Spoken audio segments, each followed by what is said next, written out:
যে সেরা তার শেষ উদাহরণটা দিয়ে শেষ করছি। ইসলাম যে সেরা তার প্রমাণ হচ্ছে, আপনি যখন তারাবির নামাজ পড়ছিলেন, মাগরিবের ওয়াক্ত সূর্য কি হইলো, চাঁদ উঠলো, আপনি নামাজ শুরু করে দিলেন, ঠিক তো? এই যে মাগরিবের নামাজটা যে আপনি শুরু করলেন, আপনার মাগরিব থেকে দিন শুরু, এবং তারপরে রাতে ঘুমাইলেন, উপর ভোরে সেহরি করলেন, সারাদিন গেল, ইফতার হইল, দিন শেষ। এই যে একটা জিনিস লক্ষ্য করুন, মৌমাছি নিয়ে একটা সূরা আছে না কোরআন শরীফে? খাঁটি মধু কারা কারা খান, একটু হাত উঁচু করেন তো। প্রত্যেকে খাবেন, খুব উপকারী খাঁটি মধু। আচ্ছা, একটা ইন্টারেস্টিং জিনিস বলি।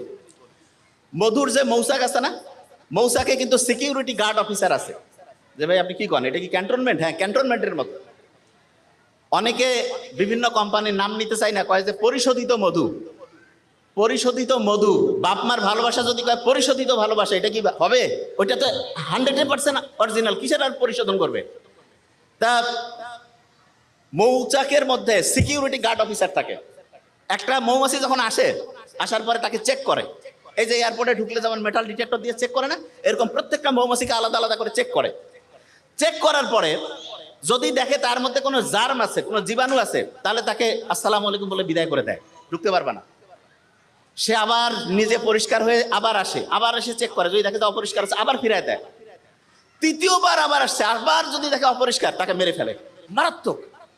তার মানে এমন একটা সিকিউরিটি সিস্টেম মৌচাকের সিকিউরিটি অফিসাররা করছে, প্রত্যেক ফোঁটা মধু 100% অথেন্টিক পিওর।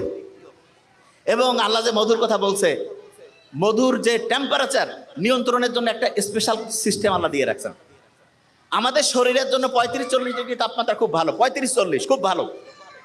ঠিক তেমনি করে মধুটা তৈরি হইতে গেলে মৌচাকের মধ্যে 35 থেকে 40 ডিগ্রির টেম্পারেচার লাগে।